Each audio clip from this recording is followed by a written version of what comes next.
नमस्कार मित्रांनो, Maharashtra nursing officers या टार्गेट सीएचओ सिरीज मध्ये आपलं स्वागत आहे. आज आपण आलेलो आहोत एपिसोड नंबर किती असणार आपलं? एपिसोड नंबर असणार आहे 76. ओके, 76 एपिसोड आपलं इकडे असणार आहे. आपण पहिल्यापासून बरं का, ज्यांनी पण पहिल्यांदा बघत असेल त्यांनी सुरुवात करायचं पहिल्यापासून 76 पर्यंत. त्याच्यासोबत त्याचं इम्पॉर्टंट काय आहे? तुम्हाला बनवायचं आहे बाबा short notes. Okay, short notes तुम्हाला बनवायचं आहे. असं नाही की मला कळलं नाही मी परत जाऊन बघतो व्हिडिओ, म्हणजे तुम्हाला भेटणार नाही. पण एवढं म्हणजे काय, आपल्याकडे तेवढे सिरीज झालेले आहे बरं का. म्हणून काही जे तुम्हाला माहिती नसेल आणि तुम्हाला हा बाबा हे इम्पॉर्टंट आहे जे वाटतंय तुम्हाला आणि आम्ही सांगतो ज्यावेळी हे इम्पॉर्टंट आहे बरं, त्यावेळी काय करायचं तुम्हाला नोट्समध्ये लिहून घ्यायचं आहे. चला, ही कुठली सिरीज आहे? आपलं टार्गेट सीओ सिरीज. आपण चाललेलो आहे सक्सेसकडे. डिस्ट्रॅक्ट न होता आपण पण कसे फोकस केलेला आहे सीएचओ वरती. ओके, चला. कम्युनिटी हेल्थ ऑफिसर येणार आहे वेकेन्सी नॅशनल हेल्थ मिशन अंडरमध्ये येणार आहे. आणि ह्याच्यामध्ये आपण बघणार आहे जे मोस्ट एक्सपेक्टेड एमसीक्यू म्हणजे जे अपडेटेड सिलेबस अनुसार जे इम्पॉर्टंट एमसीक्यू किंवा सिलेबसला कव्हर करायला पाहिजे जे एमसीक्यू आपण घेऊन आलोय ह्याच्यामध्ये. ओके, चला. ही ह्याच्यामध्ये मी आणि अमोल सर आपण दोघांनी कसे अल्टरनेटिव्हली ही क्लासेस कंटिन्यू ठेवणार आहे. ओके, चला मग आपण सुरुवात करूया आपली एपिसोड नंबर 76. त्याचा अगोदर तुम्हाला काय करायचंय, व्हिडिओला लाईक करायचंय आणि ते काय कॉमेंट फीडबॅक म्हणजे कॉमेंटमध्ये काय फीडबॅक देऊ शकता तुम्ही आणि काही क्वेरी असेल तर विचारू शकता आणि शेअर करा जे मित्रमैत्रिणी कोणी पण असो. ओके, नर्सिंग रिलेटेड म्हणजे कॉलेजमध्ये असो किंवा संपलेलं असो बरं का. तुम्हाला काय करायचं आहे मेन आपलं टू हेच आहे बाबा, आपले सगळे नर्सिंग मुलांना किंवा सगळे स्टुडंट्स आहेत त्यांना अवेअरनेस असायला पाहिजे की आपलं नर्सिंग झाल्यानंतर पण आपल्याला गव्हर्नमेंट जॉब भेटते बरं का. आपल्याला माहिती नसतं, त्यावेळी मी नर्सिंगला होतो, मला काहीच माहिती नव्हतं. ओके, चला. हे झालं नर्सिंग बद्दल आणि शेअर करायचं आणि सबस्क्राईब करायला विसरायचं नाही आणि बेल आयकॉन पण दाबायला विसरायचं नाही. ओके, चला झालं. हे झालं आपलं एमएनओ बद्दल. आताच करूया आपण सुरुवात एपिसोड नंबर 76. यावेळी 76 म्हणजे फोर्थमध्ये तुम्हाला काय दिलं मी एक होमवर्क दिलतो. काय होतं क्वेश्चन डॅश डॅश. सुरुवातीलाच काय टिमटिम आहे, त्याला आपण काय म्हणतो इज अ कॅरेक्टराइज्ड बाय. बघा काय म्हणते is a कॅरेक्टराइज्ड by episode of rapid ingestion. काय म्हणते ह्यांनी episode of rapid ingestion. Rapid ingestion म्हणजे भरभरून खाणे. रॅपिड इंगेशन ऑफ रॅपिड म्हणजे काय स्पीडमध्ये खाणे म्हणजे रॅपिड. हे झालं. काय खाल्लं यांनी लार्ज व्हॉल्यूम ऑफ फूड. भयानक खाल्लेलं आहे काय food followed by the induce vomiting.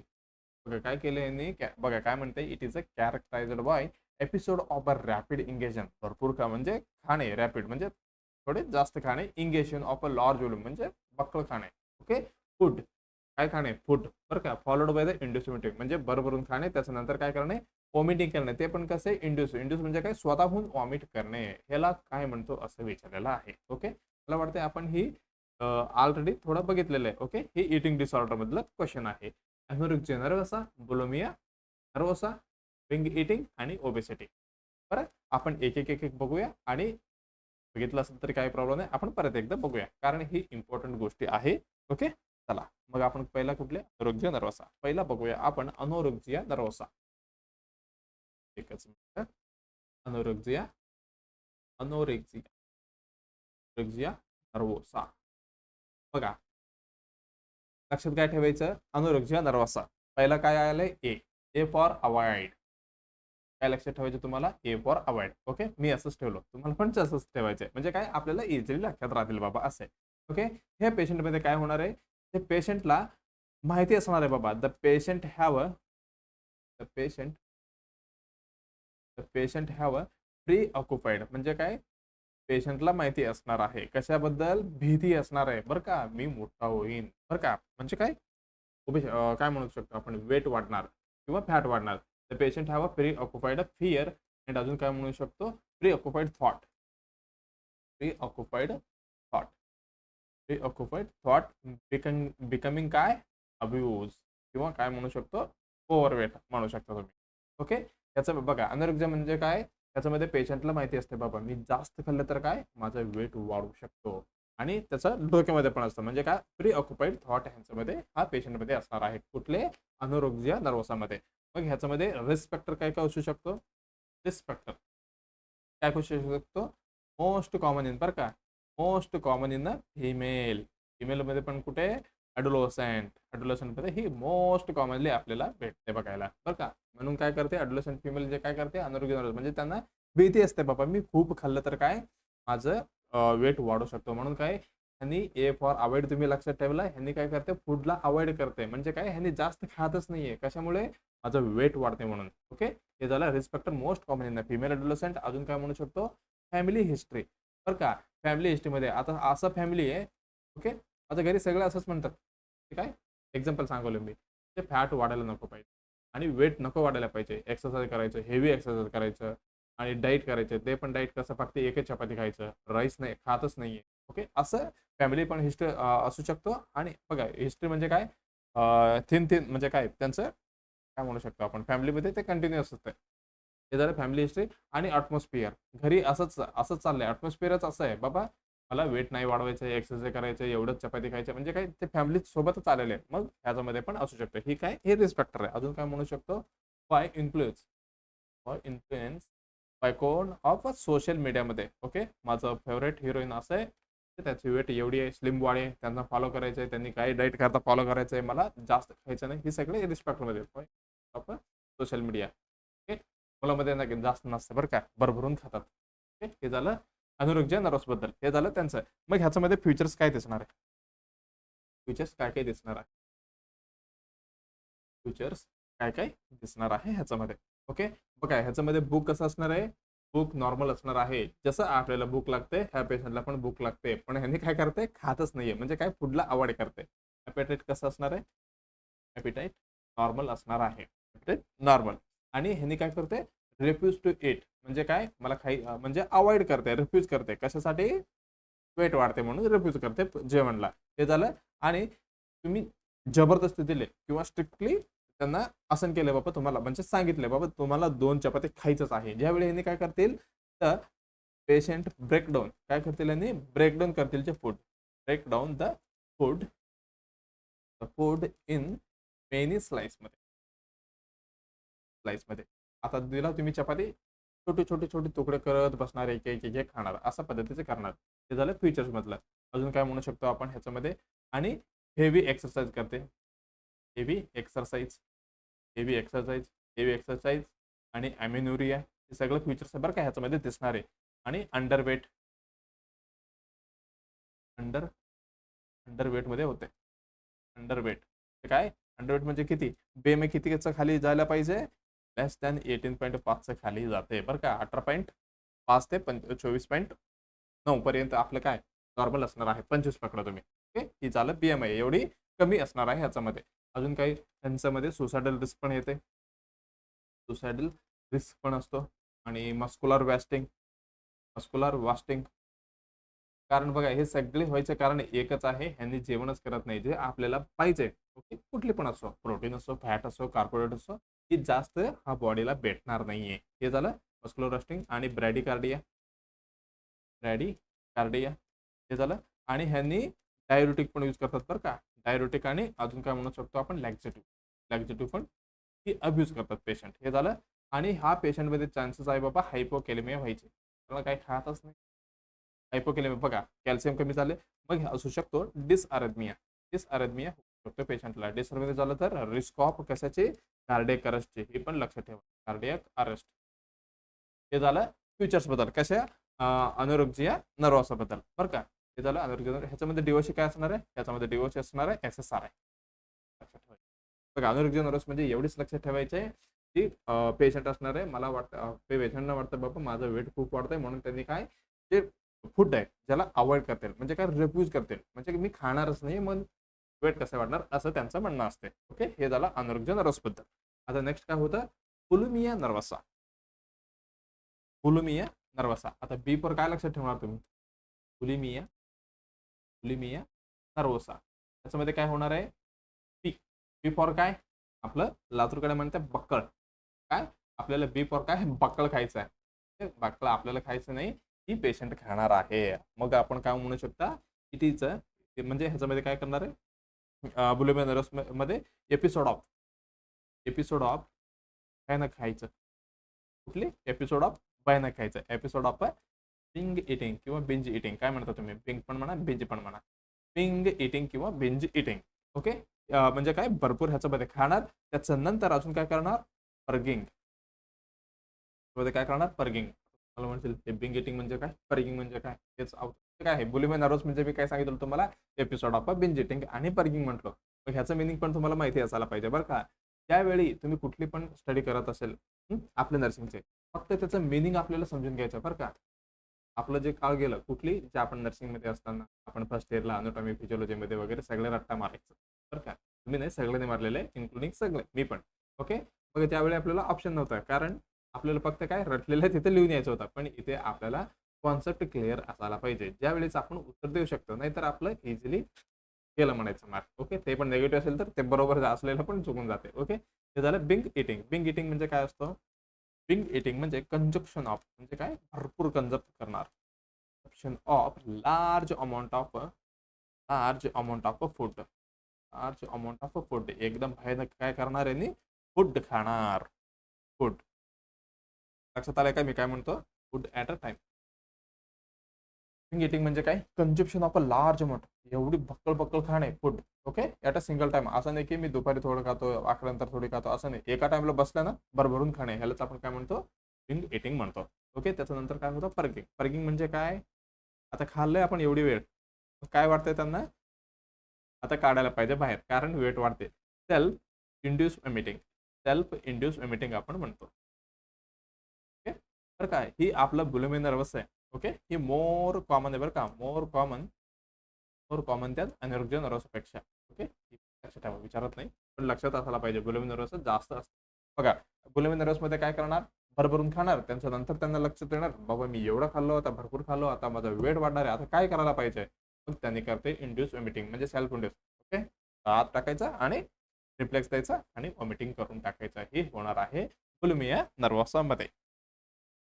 त्याच्यामध्ये काय काय रिस्क फॅक्टर असणार आहे रिस्क फॅक्टर सेम असणार आहे बरं का. रिस्क फॅक्टर सेम असणार आहे सेम याच कसे अनिरुद्ध नर्वसमध्ये आपण जस्ट बघितलेलं आहे. कुठली कुठली बघितलं याच्यामध्ये आपण रिस्क फॅक्टरमध्ये most common in female adolescent family history आणि ॲटमॉस्फिअरमध्ये असतो आणि इन्फ्लुएन्स ऑफ काय social media drug of choice असणार आहे ह्याच्यामध्ये पण सेम असणार आहे कुठली SSRI. बघा रिस्क फॅक्टर पण आपण बघितलं. मग ह्याच्यामध्ये जे फ्युचर्स आहे थोडी चेंजेस आहे बरं का. फ्युचर्स कारण ह्याने काय करते इंड्यूस वॉमिटिंग जे आपलं ऍसिड आहे स्टमक मधलं जे आपलं ओरल कॅव्हिटीमधनं बाहेर पडणार आहे त्यावेळी काय काय होते बघा. मग ह्याच्यामध्ये रिस्क असतो ओरल ओरल कॅन्सर नाही बरं का ओरल अल्सरचे. ओरल अल्सर आणि अजून काय म्हणतो दाताचे डेंटल अल्सर. ओके. कारण आपलं ऍसिड ओरल कॅव्हिटीमधनं बाहेर जात आहे बरं का. डेंटल कॅन्सर झालं आणि अजून काय म्हणू शकतो एनएमएल एरोजन झालं आणि GRD डेव्हलप होऊ शकतो. गॅस्ट्रो इसोफेगस रिफ्लेक्स डिसऑर्डर ही डेव्हलप होऊ शकतो. अजून काय म्हणू शकतो हां मेटाबॉलिक ऍसिडोसिस का अल्कोहोलिसिस सांगा पटकन पटकन लक्षात यायला पाहिजे. ह्याच्यामध्ये पेशंट काय इंड्यूस वॉमिटिंग करते म्हणजे जे आपला ऍसिड आहे बाहेर टाकते मग बाहेर आपल्या शरीरामधले ऍसिड कमी झाले मग काय होतं इथे मेटाबॉलिक अल्कोहोलिसिस. मेटाबॉलिक अल्कोहोलिसिस हे झालं ह्याचं हे होणार आणि ह्याच्यामध्ये लॅक्झेटिव्ह आणि अजून काय म्हटलं होतं मी लॅक्झेटिव्ह आणि डायरेटिक्सचा अब्यूज करू शकते पेशंट आणि करतात पण अब्यूज करणे. आणि ह्याच्यामध्ये पण चान्स आहे बरं का हायपोकॅलेमियाची. हायपोकॅलेमिया म्हणले की पटकन लक्षात यायला पाहिजे डिसअरिथमिया व्हायचे चान्स असते आणि कार्डियक अरेस्ट व्हायचे खूप चान्सेस ह्या पेशंटमध्ये असणार आहे. ओके. हे झाल्यानंतर ह्याच्यामध्ये दिसणार आहे कुठली रसेल्स साइन. ओके. ह्यालाच आपण काय म्हणतो कॅलस कॅलस ऑन काय म्हणतो नक्लेस नक्लेसच म्हणतात ना तुम्ही नक्लेस. ओके. हे लक्षात ठेवा ह्याचं विचारू शकतो तुम्हाला. हे झालं. त्याच्यानंतर ह्याचे मॅनेजमेंट काय राहिलं आपल्याला ऑलरेडी आपण सांगितलं. SSRIचा लॉंग फॉर्म काय बाबा कमेंटमध्ये करा पटकन. SSRI म्हणजे काय नाही पहिलं अगोदर आहे सेलेक्टिव्ह सेरोटोनाइन ही अपटेक इनहिबिटर. ओके. ह्याच्यामधले एक्झाम्पल कुठले कुठले येऊ शकतं. ओके. सिटल कुठली आपले फ्लोक्झिटाइन म्हणा आणि सिटालोप्राम म्हणा इथं काय लिहिलं मी सिटालोप्राम म्हणा अजून कुठली पॅरोक्झिटाइन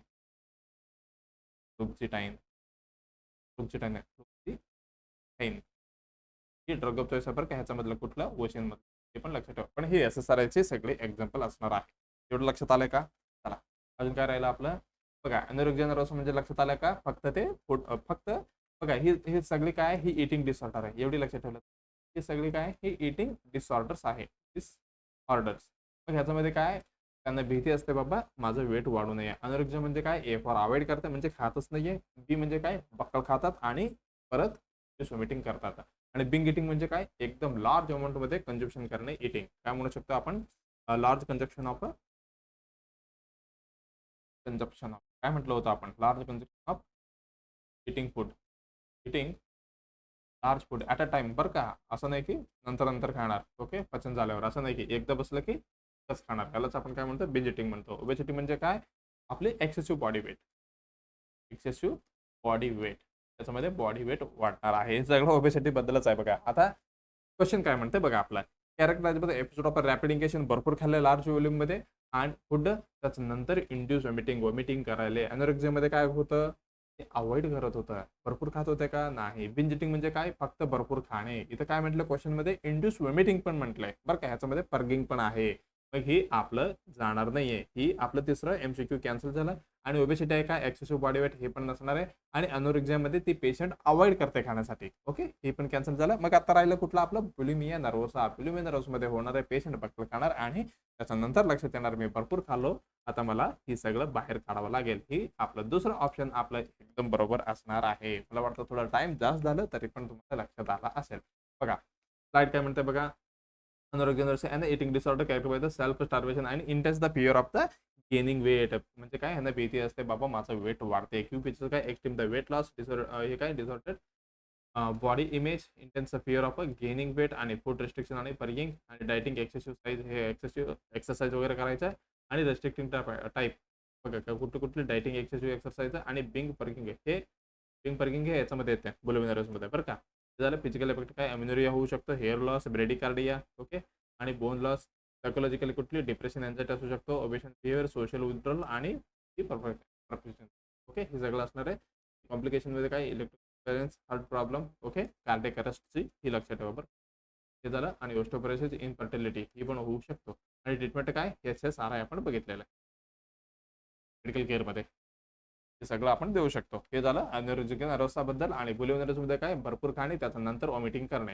हे झालं. त्याच्यानंतर अजून काय, हेल्थ रिस्कमध्ये सोलन पॅरोटाइड ग्लँड, हे सगळे सेमच. ओके, ट्रीटमेंट काय, ह्याच्यामध्ये पण SSRI.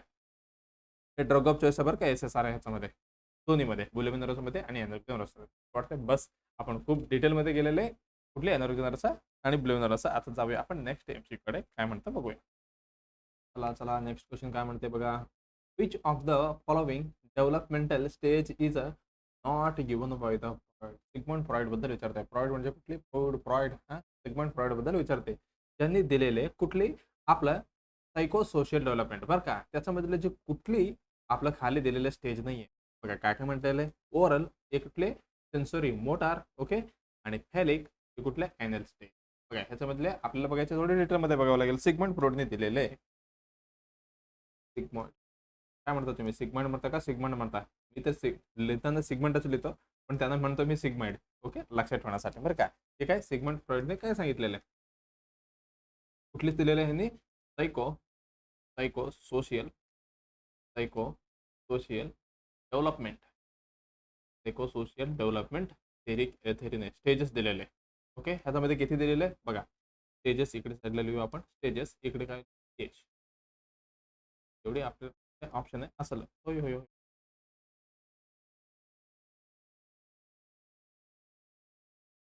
हो झालं नाही बघ. ओके, चला हे जे आपण बघूया किती आपल्याकडे, टोटल 5 आहे. ओके, चला पहिली कुठली असणार आहे, पहिली असणार आहे ओरल स्टेज. ओरल स्टेज कितीपर्यंत असतो एज, ही असणार आहे 0 to 1 year. 0 to 1 year म्हणजे काय म्हणू शकता आपण, birth to 1 year oral stage असते. त्याच्यामध्ये त्याचं नंतर असणार आहे anal stage. Anal anal stage हे किती, 1 to 3 year पर्यंत. त्याच्यानंतर येणार आहे फॅलिक स्टेज. फॅलिक स्टेज हे किती असणार आहे, 3 ते 6 वर्ष. त्याच्यानंतर येणार आहे लॅटेन्सी. सॉरी, त्याच्यानंतर येणार आहे लॅटेन्सी. लॅटेन्सी किती असणार आहे, 6 ते 12 वर्ष. त्याच्यानंतर येणार आहे कुठली, जेनाटाईल. जेनाटाईल स्टेज हे किती, 12 year टू अडल्टहुड पर्यंत. अडल्टहुड पर्यंत. चला मग ह्यांनी काय म्हटलेलं आहे, which of the following developmental stage is not given by the fraud. बघा ओरल स्टेज येस होता, ओरल स्टेज 0 to 1 year म्हणजे बर्थ टू 1 year म्हणजे इन्फंटला, इन्फंट एजला. फक्त ओरल ओरल स्टेजमध्ये म्हणजे काय होणार, ह्या स्टेजमध्ये तुम्ही काही दिलं तर बच्चू काय करणार, त्यांनी तोंडात घेणार, म्हणजे काय ओरल ओरल ओरल कॅव्हिटीमध्ये घेणार, कुठे पण द्या, पेन द्या, काही पण द्या, बोट वगैरे तोंडात ठेवतील. ओके, तुम्ही ऑब्झर्व केलं असेल. हे झालं ओरल. ह्याच्यामध्ये आहे का, येस आहे. तर त्याच्यानंतर कुठले फॅलिक, फॅलिक होते का, येस फॅलिक स्टेज पण आहेत 3 ते 6 वर्ष. त्याच्यानंतर ॲनल, ॲनल किती, दुसरं सेकंड आहे 1 to 3 years. मग ही सेन्सोरी मोटर आहे का, बघा इथं कुठे दिसतंय का तुम्हाला, नाही. सेन्सरी मोटर मला वाटते आपण प्रिव्हियस क्लासेसमध्येच डिस्कशन केलेलं आहे. ओके, काय ही बिलॉंग्स, हे कशामधले काय म्हणू शकतो, बिलॉंग्स टू काय, जीन. कुठली जीन, हे जीन्स पॅन्ट नाही बरं का, जीन्स पिकेट्स कॉग्नेटिव्ह डेव्हलपमेंटल थेअरीमध्ये आपण बघितलेलं आहे. ओके, 4 प्रकार होता बघा, पटकन लक्षात आले का, लास्ट मला वाटते ते क्लासबद्दल लास्ट MCQ मध्ये काहीतरी होतं हे. कुठली, Jean's Piaget's cognitive development theory, theory मधलं आहे सेन्सरी मोटार. मग आता कुठलं आपलं फ्लुइड बद्दल एकदम क्लिअर झालंय का, मग दुसरी ऑप्शन आपलं ह्याच्यामधलं नसणार आहे, आपल्याला क्लिअरली झालंय.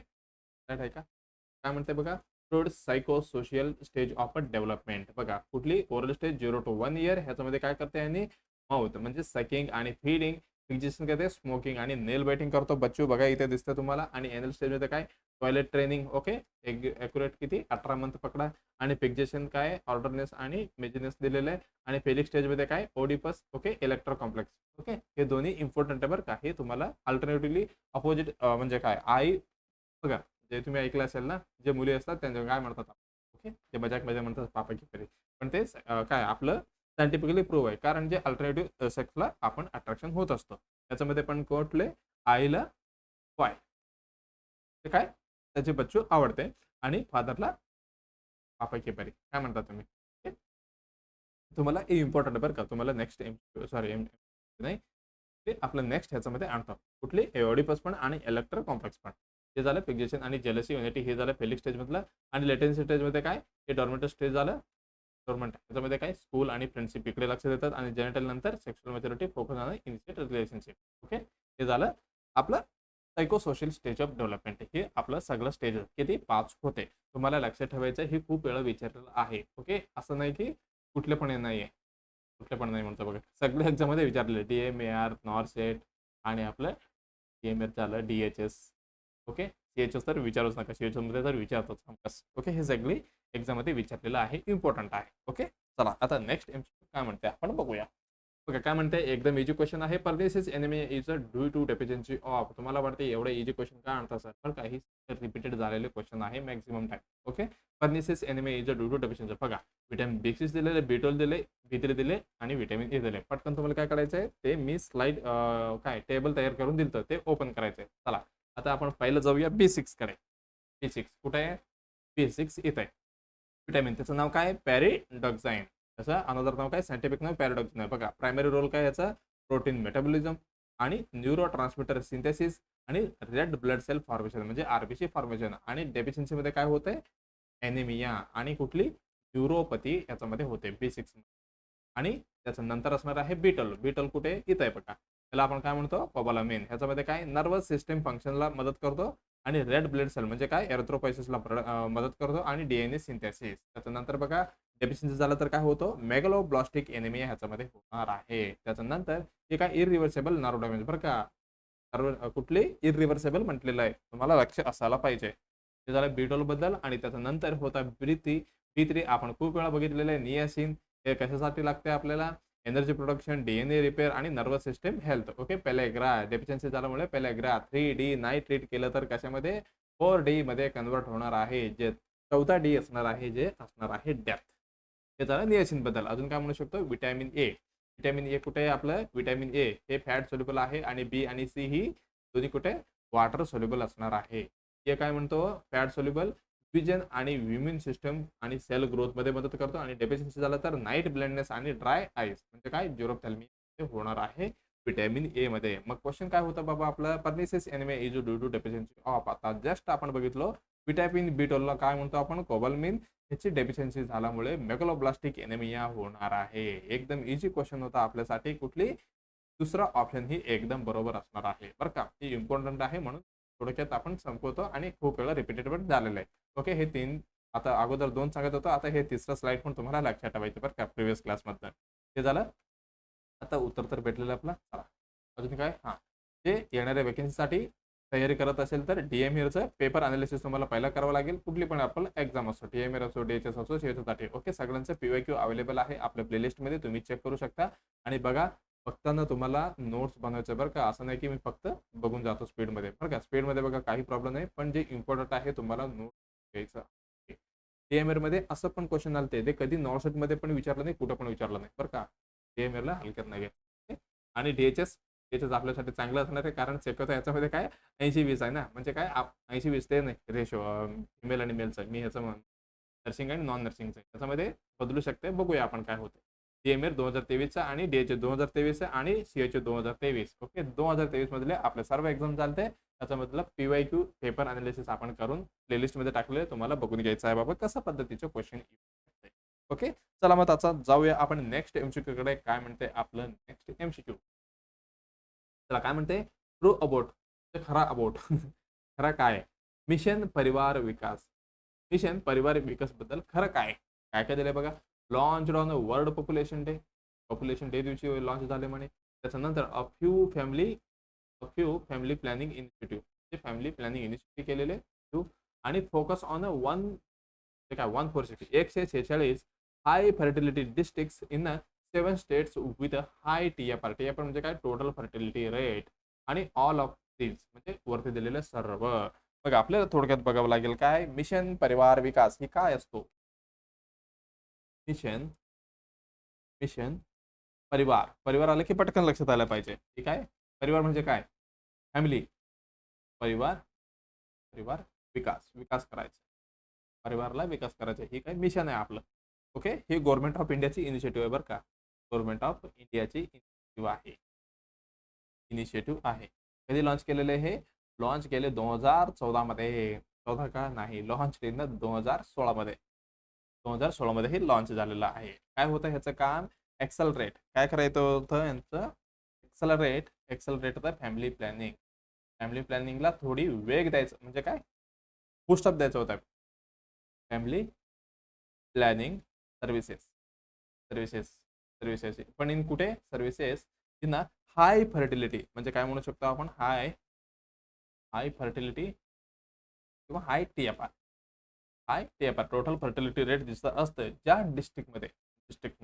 ओके, काय म्हणतो माहिती झालं का तुम्हाला. Mission Parivar Vikas he government of इंडियाची इनिशिएटिव्ह आहे. लॉन्च 2016 मध्ये लॉन्च झालंय. यांचं मेन उद्देश काय होतं, जे आपलं फॅमिली प्लॅनिंग चालू आहे थोडं काय एक्सेलरेट, जे आपण गाडी म्हणतो ना, एक्सेलेटर वाढवा म्हणतो, जसं आपण वाढतो जसं स्पीड पडते ना, जसं पद्धतीचे आपलं फॅमिली प्लॅनिंग प्रोग्रामला थोडा बॅकअप, म्हणजे काय, स्पीड देण्यासाठी ही काय मिशन आणलेलं आहे. ओके, मिशन म्हणजे काय, एक शॉर्ट टाइम असतो बरं का. हे accelerate the family planning services in the high fertility, जे हाय फर्टिलिटी डिस्ट्रिक्ट आहे आपल्या देशात, ते सगळ्यांना काय करायचं होतं, थोडी तिथं फॅमिली प्लॅनिंग थोडं जास्त करायचं होतं, म्हणजे काय, एक्सलेटर करायचं होतं. ओके, एवढं आपण बघितलं मिशन परिवार बद्दल. ओके, अजून क्वेश्चन काय होतं आपलं, डिटेलमध्ये विचारलं, मग अजून थोडं डिटेलमध्ये आपण बघूया. याचा ऑब्जेक्टिव्ह, ऑब्जेक्टिव्ह काय असणार आहे, reduce TFR total fertility rate इथे कमी करण्यासाठी ही आणलेलं आहे. आणि अजून काय, इन्क्रीज द अडॉप्शन. ओके, जे अडॉप्ट करून घेतात, अडॉप्टेशन किंवा अडॉप्शन ऑफ कुठली, काय आपलं मॉडर्न कॉन्ट्रासेप्टिव्ह मेथड, ते जास्त द्यायचं आहे पेशंटला. Is the adoption of the modern contraceptive methods जास्त हे करायचं. आणि इम्प्रूव्ह काय, access, quality choice of family planning, choice of family. असं नाही की तुम्ही हे घ्या, त्यांनाच म्हणायचं काय म्हणतात त्याला, बकेट ऑफ चॉईस. ओके, बकेटमध्ये सगळं ठेवायचं, आणि जे बकेटमध्येच नाही ठेवायचं बरं का, म्हणजे त्यांना सांगायचं सगळं. ओके, जेवढं आपल्याकडे अवेलेबल आहे त्यांना सिलेक्ट करायला द्यायचं. Choice of family planning service, bucket of choice म्हणतात बरं का आपण त्याला. चालेल, ह्याच्यामध्ये चालेल. आणि ह्यांचं टार्गेट काय होता, टार्गेट एरिया होता जे हाय टीएफआर. ओके, कुठली, हाय फर्टिलिटी डिस्ट्रिक्ट जिल्हा होते, फर्टिलिटी इन डिस्ट्रिक्ट मध्ये. बरं काय, किती डिस्ट्रिक्ट भेटले आपल्याला ह्याच्यामध्ये, टोटल 146 146 डिस्ट्रिक्टला ह्यांनी टार्गेट केलं बरं का. ते कुठल्या कुठल्या राज्यामधलं होत आहे? आसाम, बरं का. हे 7 स्टेट मधलं 146 हे लक्षात ठेवा, विचारू शकते. आसाम म्हणा, बिहार, आसाम, बिहार आणि दोन दोन का तीन छत्तीसगड मधले होते. छत्तीसगड, छत्तीसगड, झारखंड, किती झाले? आसाम, बिहार, छत्तीसगड, झारखंड, 4 झाले. अजून 3 कुठली? अजून एक होता MP, राजस्थान आणि ते झाले का आता UP. हे 7 राज्यामध्ये आणि त्याच्यामधलं 146 डिस्ट्रिक्ट सिलेक्ट केलेले होते. त्याच्यामध्ये की मिशन विकास परिवार ते काय एक टार्गेट घेऊन चालले होते त्याने थोडं फॅमिली प्लॅनिंगला बूस्टअप करण्यासाठी. ओके, चला आपण एवढं बघितलं. आपलं क्वेश्चन अगोदर स्लाइड बघायचं का आपल्याला? चला काय म्हणते, मिशन परिवार विकास लॉन्च कधी झालेलं आहे? 11 जुलै 2016ला. 11 जुलैला आपण काल काय सेलिब्रेशन करतो? World population day. लक्षात घ्या, 11 जुलै. इथे मी फक्त 11 जुलै, 11 जुलैला आपण काय करतो? वर्ल्ड पॉप्युलेशन डे असतो बरं का. वर्ल्ड पॉप्युलेशन लक्षात ठेवा, नोट करून घ्या. बघा काही काही गोष्टी आपण सांगताना पण विसरून जातो बरं का. ठीक आहे, मिशन परिवार विकास कधी झाले लॉन्च? 11 जुलै 2016 मध्ये. ह्या दिवशी आपण वर्ल्ड पॉप्युलेशन डे साजरा करतो. मिनिस्ट्री ऑफ हेल्थ म्हणजे काय आपलं काय म्हणू शकतो, कुठले हे हेल्थ अँड फॅमिली वेलफेअरवाल्यांनी ही इनिशिएटिव्ह सुरुवात केलेला आहे. म्हणजे ते गव्हर्नमेंट ऑफ इंडियामध्येच ही गव्हर्नमेंट ऑफ इंडियामध्येच अंडरमध्ये हे काय येतो? मिनिस्ट्री येतो बरं का. मिशन परिवार विकास अबाउट काय म्हणते बघा, फॅमिली प्लॅनिंग इनिशिएटिव्ह करायचं. एम काय? रिड्यूस द टोटल TFR कमी करायचं आहे. आणि फोकस किती? 146 जिल्ह्यामध्ये ते 7 ह्याच्यामध्ये स्टेटमध्ये केलं होतं. कुठली कुठली होतं त्याच्यामध्ये? पहिला आसाम इकडे. ओके, आसाम होता. त्याच्यानंतर इथे बिहार होता. आसाम, बिहार, कुठली? छत्तीसगड, झारखंड, अजून कुठले होते? MP, Rajasthan, UP. 7 झालंय का? तर ते लिस्टमध्ये बघून घ्या. ते झालं. आणि टार्गेट पॉप्युलेशन काय? Reproductive age group. Reproductive age group किती? 15 ते 49. खूप वेळा सांगितलेलं लक्षात ठेवायचं आहे. हे झालं. आणि focus on high fertility couples आणि यंग कपलमध्ये ही पोस्टमॉर्टम मदर्समध्ये ही टार्गेट करणार होते. की स्ट्रॅटेजी काय? IUCD होता, इंजेक्टेबल कॉन्ट्रासेप्टिव्ह आणि oral pills, condom, sterilisation service हे सगळे अवेलेबल होता. म्हणजे काय? बकेट ऑफ चॉईस ते पाहिजे तेव्हा उचलायचं आहे. इम्प्रूव्ह द ॲक्सेस बघा, IUCD हे झालं, हे अंतरा, ओरल पिल्स झालं, 6 डेज सर्व्हिस डिलिव्हरी म्हणजे 6 द्यायचं. आणि स्पेशली फॅमिली प्लॅनिंग कॅम्प्स वगैरे घेण्यासाठी हे प्रमोट करायचं. आणि डिमांड जनरेशन तर कम्युनिटी अवेअरनेस म्हणा. आणि एक्सपेक्टेड आउटकम काय? मटर्निटी, मोर्टॅलिटी, इन्फंट मोर्टॅलिटी बरं काय, हे याच्यामध्ये सगळंच कमी होऊन जाते. Maternity mortality, infant mortality, total fertility rate, TFR हे सगळे कमी होणार आहे. आणि कॉन्ट्रासेप्शन यूज कसं होणार आहे? हे जास्त होणार आहे. कॉन्ट्रासेप्टिव्ह यूज हे झालं मिशन परिवारबद्दल. चला मग आपण जाऊया आपल्या MCQ कडे. MCQ काय म्हणत होते? Through about the mission Parivar Vikas launch on the world population day. Yes, आपण जस्ट बघितले. अरे गेलं ते 11 जुलै एव्हरी इयर 11 जुलैला आपण साजरा करतो. त्या दिवशीच पॉप्युलेशन डे दिवशीच त्यांना लक्षात आलं सरकारला, बाबा त्या दिवशीच करायला पाहिजे, पॉप्युलेशन आपल्याला कमी करायचं आहे. म्हणून काय त्या दिवशीच लॉन्च केलेलं आहे. त्याच्यानंतर फ्यू फॅमिली प्लॅनिंग इन बरं का, त्याच्यामध्ये काय काय घेतलं होतं ह्यांनी? काय काय होतं? IUCD होता, इंजेक्टेबल कॉन्ट्रासेप्टिव्ह होता आणि ओरल पिल्स होता आणि कॉन्डम स्टरलायझेशन सर्व्हिसेस एवढी होती बरं का ह्याच्यामध्ये. आपल्याकडे फॅमिली प्लॅनिंगमध्ये भरपूर मेथड्स आहेत. ओके, त्याच्यामधले फ्यू ह्यांनी घेतले होते थोडी. आणि focus on 146 high fertility district असं आपण बघितलं. आणि 7 स्टेट पण ते पण बघितलं विथ हाय TFR म्हणजे काय? तिथे जे हाय TFR म्हणजे काय? टोटल फर्टिलिटी रेट थोडी जास्त आहे त्या डिस्ट्रिक्टला यांनी टार्गेट केलं. आणि वरचं एकदम बरोबर आहे का सगळं? यस, ही पण बरोबर आहे. B आणि C ही सगळी बरोबर आहे. मग आपलं उत्तर 14 ही एकदम बरोबर असणार आहे.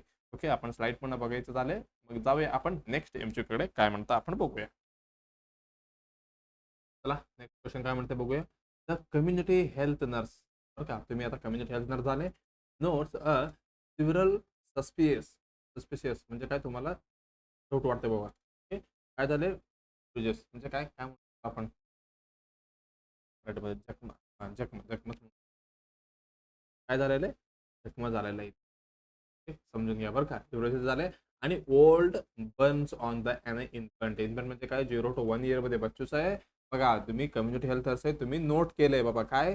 सिव्हिअर सस्पिशियस ब्रुजेस म्हणजे काही जखमी वगैरे झाले आणि old Burns on the infant म्हणजे थोडी अगोदरचे बर्न्सचे सगळे तुम्हाला दिसते तिथे इन्फंटला. मग तुम्हाला which is the nurses priority action, मग तुम्ही काय कराल. बघा कम्युनिटीमध्ये असं नाही की बाबा तुम्ही हॉस्पिटलमध्ये असेल तर त्यांनी दाखवलं आलं असेल किंवा तुम्ही ट्रीटमेंट वगैरे द्यायचं असेल. मग इथे कुठे तुम्ही कम्युनिटी हेल्थ नर्स आहात म्हणजे काय कम्युनिटी फील्डमध्ये गेलेले तुम्ही. Nurse note the severe suspicious म्हणजे काय तुम्हाला शंका वाटते बाबा काय जखमी झालेलं आहे आणि ओल्ड बर्न्स आहे म्हणजे काय अगोदर झडलेलं काहीतरी अंगावरती आहे बच्चूला. मग तुम्हाला आता काय करावं लागते बरं का.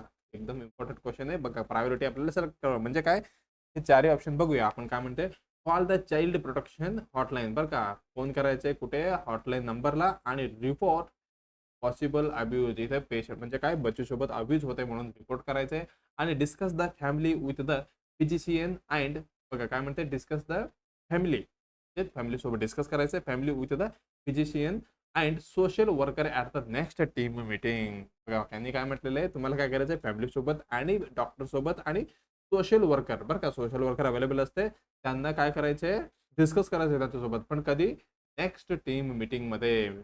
तेपर्यंत ते बरं का इन केस ऑफ ते अब्यूज असणार असेल मग ते इथे प्रॉब्लेम होऊ शकते बरं का. कारण आपण नेक्स्ट मीटिंगमध्ये म्हणजे बच्चूला त्यांनी काय पण करू शकते ना हे पण इम्पॉर्टंट आहे.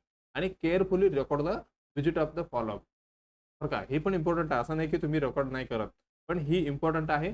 पण ह्यांनी काय विचारलेलं आपल्याला प्रायोरिटी विचारलेलं आहे बघा. हे नेक्स्ट मीटिंग म्हटलं तर ही तर इथे ऑटोमॅटिक कॅन्सल होते बरं का ही ऑप्शन. कारण आपल्याला इथे लगेच काहीतरी ऍक्शन घ्यायचं आहे आणि प्रायोरिटी ऍक्शन घ्यायचं आहे बरं का. ही नेक्स्ट मीटिंग म्हटले नेक्स्ट मीटिंग कधी आहे आपल्याला काय माहिती मग ही बी कॅन्सल. थर्ड काय म्हटलं carefully protect the visit for the follow up बरं का. ही आपल्याला रेकॉर्ड करायचं आहे पण त्याच्यापेक्षा इम्पॉर्टंट आपल्याला दुसरी असणार आहे बरं का. असं करणार आहे का पटकन मी नोट करत बसणार असं नाही. टेल द पेरेंट्स बघा काय म्हणते टेल द पेरेंट म्हणजे ते काय म्हणू शकतो पेरेंटना सांगायचंय. काय सांगता तुम्ही that child protection will be notified if injury are not at the next visit. बघा काय म्हणते tell the parent that the child protection will be notified म्हणजे काय child protection will be notified म्हणजे काय आपण नोटिफाय केलेलं आहे. इफ इंजुरीज आर नोटड म्हणजे आपल्याला इंजुरी भेटलंय at the time of next visit म्हणजे काय नेक्स्ट विजिटला मी ज्यावेळी येणार त्यावेळी बच्चूला इंजुरी काही दिसलं तर मी काय करणार टेल द म्हणजे काय मी सांगणार फॉर द नेक्स्ट विजिट म्हटलं बरं का क्वेश्चन मध्ये म्हणजे काय मी नेक्स्ट विजिट मग ही पण चुकीचा होऊ शकतो. म्हणजे काय म्हणू शकतो बघा ही अकॉर्डिंग टू बघायला गेलं तर ही तर अनसेफ आहे. ठीक आहे अनसेफ आपण म्हणू शकतो. केअरफुली रेकॉर्ड द विचार बरं का ही इम्पॉर्टंट आहे. ओके ही डॉक्युमेंट करणे आपल्यासाठी इम्पॉर्टंट आहे पण त्याच्यापेक्षा आपल्याला जे मेन काम करायचं आहे कुठली रिपोर्टिंग ही आपलं फर्स्ट काम असणार आहे. रिपोर्टिंग ही काय करणार ही पहिली असणार आहे. आता नेक्स्ट काय म्हटलं tell the parent child the protection will be the बघा नंतर ते आम्ही सांगतो बरं का. असं म्हटल्यावर काय ही काय होऊ शकतो की पेशंटला ते काय म्हणू शकतो ते पेरेंट्सला वाटते बाबा काय वाटतंय ह्यांनी वॉर्निंग देते बरं का आपल्याला म्हणून काय warning warning the parent warning the parents काय होऊ शकतो can increase the risk of a child. Okay त्या बच्चूची रिस्क वाढवू शकते चाइल्ड. ओके इज कसं आहे ही इनअप्रोप्राईट इनच म्हणतो ना आपण इनअप्रोप्राईट असणार आहे म्हणजे काय ही योग्य नसणार आहे आपल्यासाठी. चला हे पेशंटला काय होतं आपल्याला ह्याच्यामधला प्रायोरिटी बघायचं आहे. प्रायोरिटी काय होतं पेशंटला म्हणजे जखमी होते आणि ओल्ड बर्न्स होते. मग ज्यावेळी आपल्याला नर्स इज मॅन्डेटरी रिपोर्ट काय मग आपल्याला नर्स इज अ मॅन्डेटरी असं नाही की बघू असं नाही बरं का. मॅन्डेटरी फिक्स आपल्याला काय करायचं रिपोर्ट करायचं आहे का पेशंट सस्पेक्टेड आहे. Suspected abuse must be reported. मग आपल्याला काय हे रिपोर्ट करायचं म्हणजे करायचंच आहे बरं का. असं नाही की उद्या करतो मग काय करायचं इमिडिएटली ओके. हे पण लिहून घ्या नॉट डिलेड पण लिहून घ्या म्हणजे आपल्याला उशीर करायचेच नाही आहे इथे. ओके मग कशासाठी आपल्याला जे फर्स्ट प्रायोरिटी येणार आहे कुठली द चाइल्ड सेफ्टी फर्स्ट इथे येतो बरं का आपल्यासाठी. चाइल्ड सेफ्टी फर्स्ट येतो ह्याच्यासाठी आपण काय एवढी रिपोर्ट इथे करायला हे एवढी लक्षात ठेवलं तर बरं. ओके मग सेफ्टीसाठी काय करावं लागेल आपल्याला कॉल करावं लागेल किंवा रिपोर्ट करावं लागेल वरती टीमला कुठले call the child protection hotline नंबरला. मग जे आपलं पहिलं एमसीक्यू होता म्हणजे सॉरी पहिला ऑप्शन होता ही अकॉर्डिंग टू हे बघायला बाकीचं ऑप्शन बघायला गेलं तर आपलं पहिली ऑप्शन ही बरोबर असणार आहे. चला स्लाइड मध्ये आपल्याला बघा सस्पिशियस ब्रुजेस आहे आणि बर्न्स ऑन द इनबट. बघा consider the child abuse. Okay आपल्याला कन्सिडर करायचे चाइल्ड अब्यूज आहे म्हणून. ब्रुजेस म्हणजे ही जखमी वगैरे. ओके कोल्ड सर्कुलर हे झालं आणि हिलिंग बर्न हे सगळं दिलेलं आहे. Suspicious different stages of the healing is अजून काय nursing. Okay, suspected the child abuse mandatory reporting to the child protective services document bruising burn objectively size color location. त्याच्यानंतर आपल्याला डॉक्युमेंट करायचं बरं का. असं पण नाही मी फक्त फोन करून जातो बरं का. अनएक्सप्लेन्ड ब्रुजेस अँड बरोबर नॉन ऍक्सिडेंटल इंजुरी पण असू शकतो किंवा चाइल्ड अब्यूज पण बरं का. बघा आपलं उत्तर काय झालं. आपल्याला कॉल करायचं होतं. पहिलं उत्तर बरोबर गेलं का. येस पहिलं होतं एकदम बरोबर असणार आहे. ओके चला आता जाऊया आपण नेक्स्ट एमसीक्यू कडे. काय म्हणतं आपण बघूया. बघा काय म्हणते the multifactorial theory of disease states that. बघा मल्टीफॅक्टोरियल थेअरी बद्दल यांनी विचारते. ह्याच्यामध्ये काय म्हणते only microorganism cause disease. फक्त काय म्हणते यांनी मायक्रो ऑर्गॅनिझम कॉज करतात डिसीजला. Only one factor is responsible for the all diseases. असं आहे का फक्त एकच जे फॅक्टर आहे जे सर्व आपले डिसीजेसला कारणीभूत आहे का. This is result from the interaction of a multiple factors. ते काय डिसीज रिझल्ट होते कशाबद्दल from the interaction of the multiple factors. Okay फक्त असं नाही की बाबा माझं एका कारणामुळे एवढं डिसीज झालंय.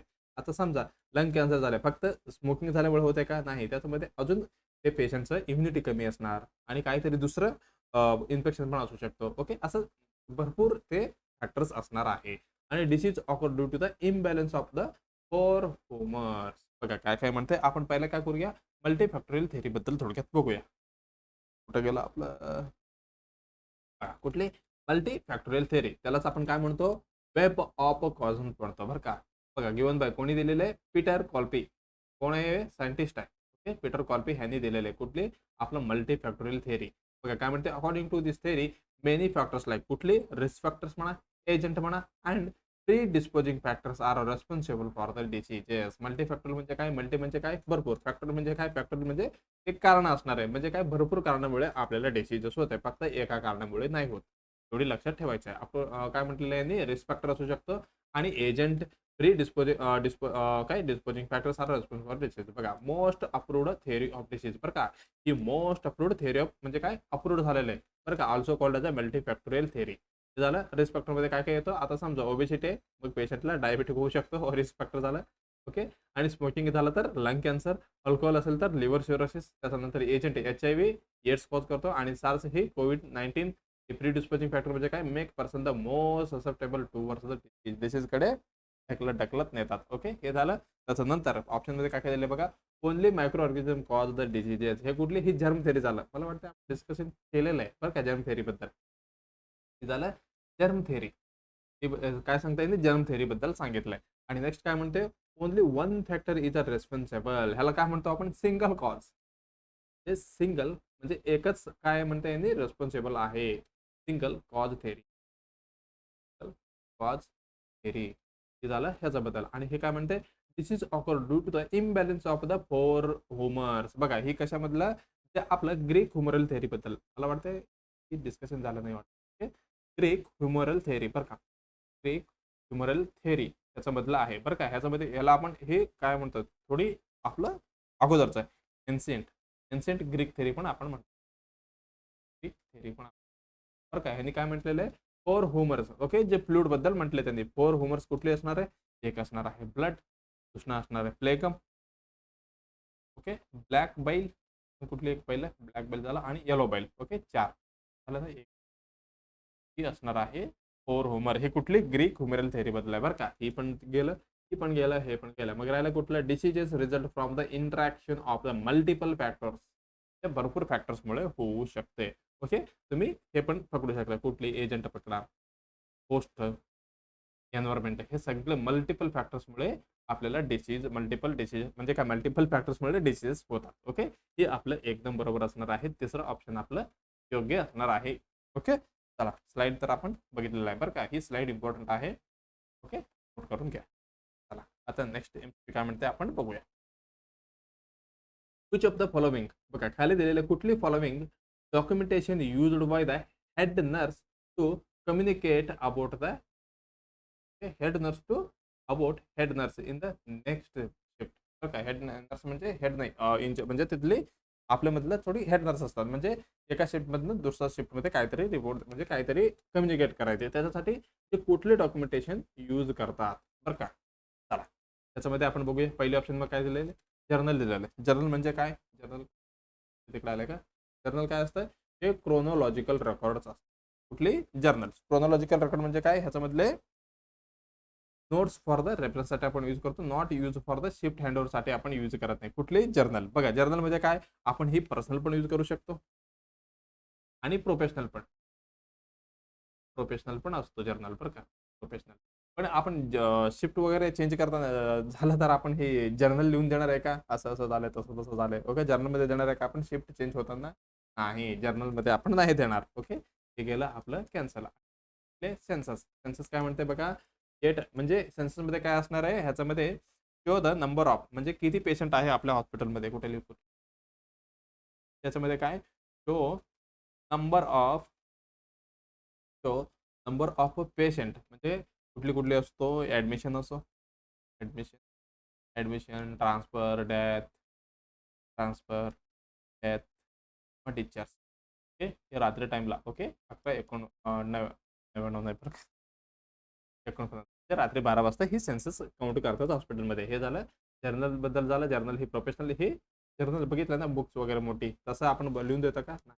त्यांचाच ही आपल्याला काय काय दाखवतं, ऍडमिशन डिस्चार्ज ट्रान्सफर आणि 15 म्हणजे टोटल किती पेशंट आहे हे स्टॅटिस्टिकल पेशंट रेकॉर्ड झाला. आणि ऍडमिशन डिस्चार्ज हे डेथ करून घ्या death. आणि show number only no shift म्हणजे शिफ्टच्या बद्दल इन्फॉर्मेशन देत नाही बरं का. हे पण केलं आपलं कॅन्सल.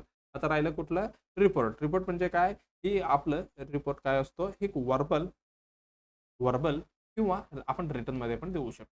रिटर्न काय, एक्सचेंज ऑफ इन्फॉर्मेशन. आपण इथे इन्फॉर्मेशन एक्सचेंज करणार आहे म्हणजे काय, शेअर करणार आहे. ओके युजली आपण नर्सेस लोक करतात, आपण ड्युरिंग शिफ्ट वगैरे चेंज असताना करताना given by staff nurse. Okay चला काय म्हणते, रिपोर्ट.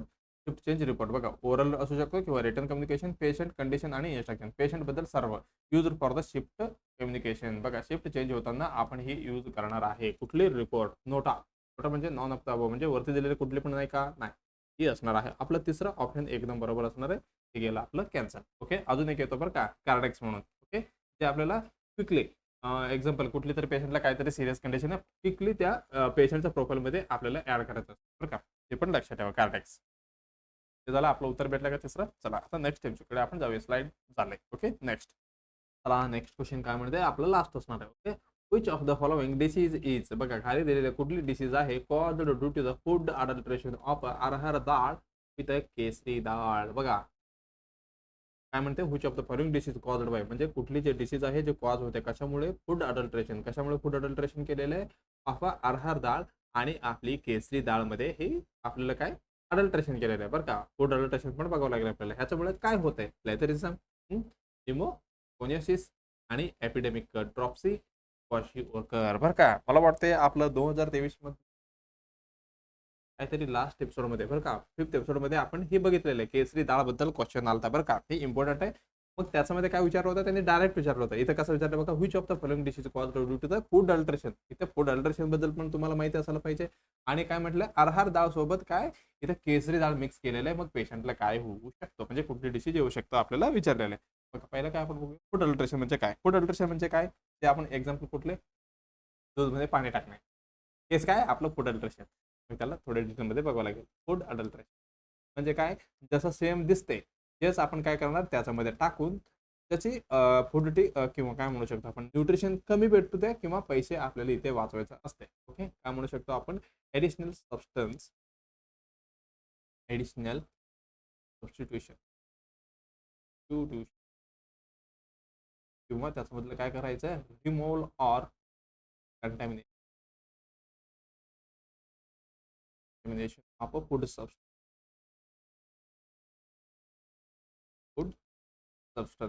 ओके काय करायचं, तर रिड्यूस काय कमी करायचं, क्वालिटी रिड्यूस क्वालिटी त्याची प्युअरिटी, सेफ्टी केलं खड्ड्यात तिथे, safety making food harm harmful harmful to कशाला हेल्थला हेल्थला हार्मफुल होण्यासाठी ही करतात. ओके फूड अल्टरेशन म्हणजे हा एक्झाम्पल बेस्ट एक्झाम्पल कुठले असणार आहे ही असणार आहे दूधमध्ये पाणी. बरं का पाणी आपल्याला तुम्हाला माहिती आहे त्याच्यामध्ये आता युरिया पण टाकतात लोक आणि आपलं काय म्हणतात आपलं क्लिनिंग डिटर्जंट डिटर्जंट पण टाकतात बरं का. हे झालं मिल्क मध्ये.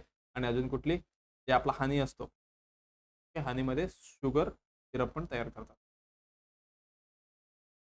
चला अजून काय म्हणू शकतो आपण शुगर शुगरमध्ये किंवा स्वीट्समध्ये ओके त्याच्यामध्ये चाक पावडर मिक्स करतात. ओके ते साखर नसणार नाही फक्त चॉक पावडर असणार असं आम्हाला विकणार. हे सगळं काय फूड अडल्ट्रेशन झालं बरं का. अजून फूड फोर्टिफिकेशन म्हणजे काय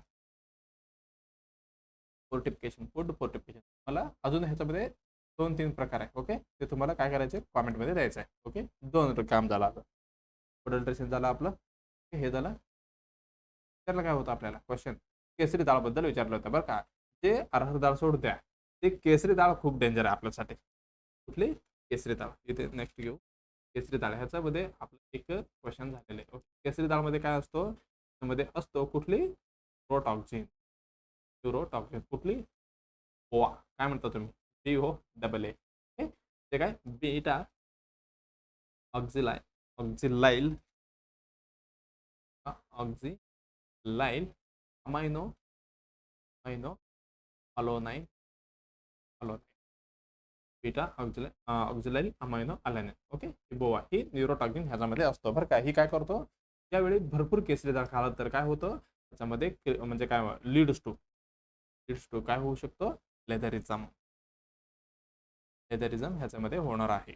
ओके मग ही काय करतो लेदरिझम झालं तर स्पास्टिक त्यावेळी क्लासमध्ये पण सांगितलं बरं का स्पास्टिक पॅरालायसिस करतो. ते काय वॉकिंगमध्ये वगैरे डिफिकल्टी असणार ह्या पेशंटमध्ये वॉकिंग डिफिकल्टी आणि मसल टोन जास्त होणार वाटणार.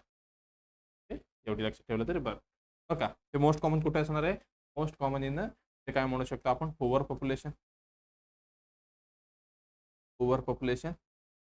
त्याच्यामध्ये आहे. ओके हे झालं. आणि भरपूर प्रोलॉंगड इंटेक ऑफ केसरी डाळ केसरी डाळ जास्त कोणी खातात त्याच्यामध्ये ही होणार आहे कुठली लेदरिझम. ओके चला ऑप्शन काय काय दिलेलं आहे लेदरिझम आपण जस्ट बघितलं हे केसरी डाळ खाल्यामुळे होतं केसरी डाळ.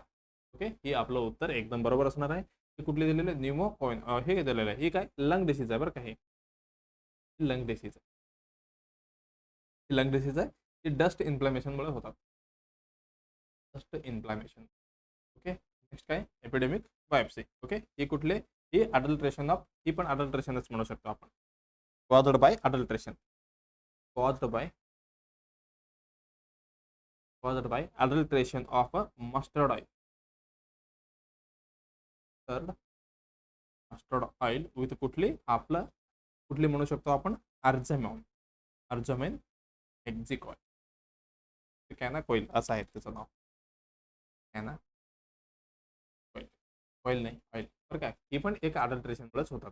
कुठली हे पण असणार आहे क्वाशोरकर मला तर माहितीच आहे पीक आहे. ओके क्वाशोरकर म्हणजे कुठली आपलं प्रोटीन कमी असतं याच्यामध्ये. ओके प्रोटीन डेफिशियन्सीमुळे होणार आहे कुठले क्वाशिओरकर. ओके चला मग आपले उत्तर कुठले असणार आहे पहिलं उत्तर ही आपलं एकदम बरोबर असणार आहे लेदरिझम. ओके चला अजून काय म्हणता चला अजून काय म्हणतात केसरी डाळ लेदरिझम सॉल्युटिव्ह ही आपला स्लाइड आहे. ओके केसरी डाळमुळे आपल्याला लेदरिझम होणार आहे डिफिकल्टी इन वॉकिंग येते पेशंट म्हणजे काय पेशंटला इथे दिसलेलं आहे आपल्याला दिसतंय. ओके चला मग आता काय बरं का ठीक आहे आपलं त्रिशूला आणि ब्रह्मास्त्र सिरीजचे एपिसोड आहे तुम्हाला ते पण बघून घ्यायचं. आपण थोडे दिवसांनी ही परत काय आपल्याला टाइम जसं भेटेल आपण ही करणार आहे कुठली त्रिशूला आणि ब्रह्मास्त्र. नंतर कुठली ते तुम्हाला उत्तर होमवर्कसाठी आहे बघा MCQ daily iron requirement of for adult बरं का. डेली आयरन रिक्वायरमेंट किती असते 50 ते 100 MCG 50 ते 100 MG बरं का MCG इथे हे ते नाही आहे एवढीच फरक आहे. आणि 100 ते 50 झालं इथे 100 ते 150 MCG 50 ते 150 MG. मग तुम्हाला उत्तर द्यायचं बाबा आपल्याला डेली आयरन रिक्वायरमेंट किती असतं आणि त्याच्यासोबत हे पण कमेंट करा जेवढं म्हणजे किती खाल्लं तर आपल्याला म्हणजे आता समजा आता उत्तर सांगितल्यासारखं होतं. आता समजा एक 100% तुम्ही घेतलेले ओके, ज्याच्यामधले किती टक्के आपल्याला आपल्या बॉडीमध्ये जातात. ओके, म्हणजे आपल्याला यूजमध्ये आहे. हे पण तुम्हाला कमेंटमध्ये करायचं आहे. हे झालं तुमच्यासाठी होमवर्क. चला, आता नेक्स्ट काय करायचं आहे, व्हिडिओला लाईक करायचे आणि कमेंटमध्ये काही क्वेरी असेल तर विचारू शकता आणि फीडबॅक देऊ शकता. आणि हे काय शेअर करायचे ते तुमच्या मित्रमैत्रिणी कोणी असो नर्सिंग रिलेटेड त्यांना आपली चॅनल शेअर करायचे आणि सबस्क्राईब करायला विसरायचे नाही. मग तुम्हाला परत तेच सांगणार मी, काय डिस्ट्रॅक्ट न होता तुम्हाला स्टडी करायचं आहे. DMR, DHS, CHO कुठली पण एक एक्झाम तुम्हाला बेस्ट वाटते. ओके, बेस्ट तर आपलं DMRच असणार आहे. शेवटी केलं तर मग तुम्हाला ते पहिलं एक्झाम बरं का. असं पण नाही की तुम्ही DMR एक्झाम आल्यावरच देणार बाबा एक्झाम, असं पण नाही बरं का. ते तुम्हाला पहिलं जे वेकन्सी म्हणजे काय वेकन्सी येतात आणि तुम्हाला क्रॅक करायचं आहे आणि पहिलं जॉब घ्यायचा आहे. पहिलं काय फर्स्ट प्रायोरिटी काय असायला पाहिजे तुमचं? फर्स्ट प्रायोरिटी असायला पाहिजे गव्हर्नमेंट जॉब. त्याच्यानंतर तुम्हाला काय करायचं आहे, तुमच्या घराजवळ यायचं आहे. ओके, हे तुम्हाला तुमचं गोल सेट असायला पाहिजे. ओके, चला मग ह्या पद्धतीने तुम्हाला काय स्टडी करायचं आहे. काही प्रॉब्लेम आला तर आम्ही तुम्हाला आहे गाईड करण्यासाठी, तुम्ही बिंदासपणे विचारू शकता. ओके, चला मग आपण एंड करूया ह्या क्लासेसचे आणि परत नेक्स्ट क्लासमध्ये आपण भेटूया लवकरच. धन्यवाद.